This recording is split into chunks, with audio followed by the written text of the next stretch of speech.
जय गणपति। दर्शकों, आप सभी को होली की बहुत बहुत शुभकामनाएं। त्योहार आनंदित रूप से बहुत सुखद रहे। सोशल डिस्टेंसिंग का पालन करिएगा, मास्क लगाते रहिए। राशिफल प्रारंभ करने से पहले आपसे एक निवेदन है कि सब्सक्राइब बटन अगर आपने नहीं प्रेस किया है तो प्लीज़ प्रेस कर लीजिए, बेल आइकन दबा दीजिए। और अगर राशिफल आपको अच्छा लगता है, कुछ वीकली प्लान बनाने में आपको आराम रहता है, तो प्लीज़ शेयर जरूर करिएगा। वृश्चिक राशि वालों के लिए मानसिक रूप से एक बात ध्यान रखनी इस सप्ताह कि अगर कोई आपके शहर से बाहर रहते हैं और आपको उनसे मिलने का प्लान कई बार बन चुका, आप जा नहीं पा रहे, तो जाइए, क्योंकि इस सप्ताह कुछ यात्रा करनी चाहिए। हो सकता है कि कोई आपके लिए बड़ा अवसर आपको बाहर मिल जाए। कई बार ऐसा होता है कि जब आप यात्रा करते हैं तो उसमें कुछ बहुत अनमोल लोग मिल जाते हैं, जीवन भर के लिए मित्र हो जाते हैं, बड़ा लाभ देते हैं। तो कुछ इस तरीके का समय चल रहा है कि आपको बाहर जाना चाहिए। विदेश जाने के लिए जो लोग प्रयासरत हैं, उनको भी इस सप्ताह काफ़ी एक्टिव रहना है, यानी उनका भी कुछ काम बन सकता है। करियर में करियर में भी ये भी ध्यान रखना है कि ऑफिस की ओर से अगर आपको कोई टूर मिल रहा है, कोई ऑफिशियल काम से आपको कहीं भेजा जा रहा है, तो बिल्कुल आनाकानी मत करिए, तुरंत उसको एक्सेप्ट करिए और निकल जाइए। मार्केटिंग वाले या जिन लोगों का टूर से संबंधित काम है, उनके लिए तो समय अच्छा है ही।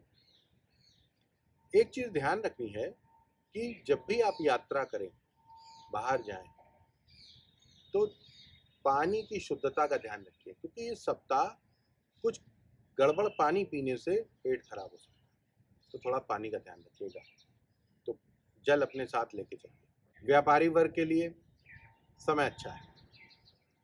हो सकता है आर्थिक रूप से अच्छा ना हो, लेकिन काम बनेंगे, कुछ ऑर्डर मिलेंगे, आपका प्रोडक्शन बढ़ेगा। और अगर आप मार्केटिंग या सेल्स डिपार्टमेंट में ज़्यादा एक्टिव रहते हैं, आपका काम ऐसा है जो देखने में चीज़ें बहुत सुंदर हैं, आर्टिस्टिक चीज़ें हैं, इंटीरियर डेकोरेशन है, उसमें भी आपको बहुत लाभ मिलेगा। और अगर आप व्यापार बदलने की सोच रहे हैं, तो इस सप्ताह रुक जाइए, थोड़ा धैर्य से प्लान करिए। अप्रैल के पहले सप्ताह के बाद इसको लेके प्लान करिएगा, तब कुछ ग्रह स्थिति भी अच्छी हो जाएगी। विद्यार्थियों के लिए कंबाइंड स्टडी करनी चाहिए।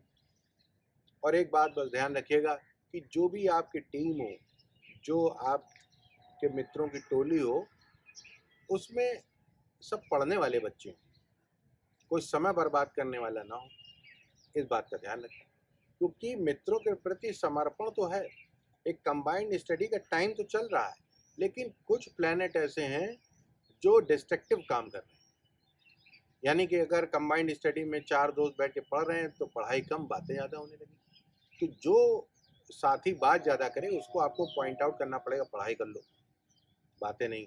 वहीं जो लोग कंपटीशन की तैयारी कर रहे हैं और उन्होंने कहीं कोचिंग ज्वाइन कर रखी है, तो उनको भी कोचिंग के दौरान ही अपनी सारी समस्याएं सॉल्व कर लेनी चाहिए, ग्रुप डिस्कशन करना चाहिए, ये अच्छा रहेगा। गृहिणियों के लिए ये सप्ताह सामान्य है। आपको ध्यान रखना है कि घर में जो अतिथियां हैं, उनके आतिथ्य में कोई कमी नहीं होनी चाहिए, तो दिल लगा के उनका स्वागत करना चाहिए।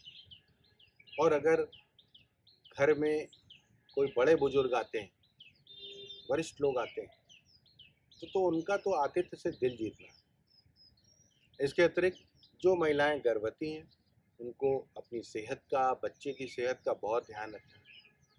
और खाने पीने में कोई कोताही मत बरतिएगा, क्योंकि इस सप्ताह थोड़ा सा इस तरीके की स्थिति हो सकती है। फलों का सेवन अधिक करिए। और आपको ये भी ध्यान रखना होगा कि छोटी छोटी भी अगर दिक्कत है, तो तुरंत डॉक्टर संपर्क करें। वहीं सेहत को लेकर जिन लोगों को किसी चीज़ से एलर्जी हो जाती है, डस्ट एलर्जी होती है, सांस लेने में दिक्कत है, सांस फूलती है, उनको कुछ दवा के साथ साथ कुछ नेचुरोपैथी का भी सहारा लेना चाहिए। नियमित रूप से प्राणायाम करनी चाहिए, एक्सरसाइज करनी चाहिए, इससे उनको लाभ हो। आप स्वस्थ रहें, आनंदित रहें। अगले सप्ताह फिर मिलेंगे। जय गणपति।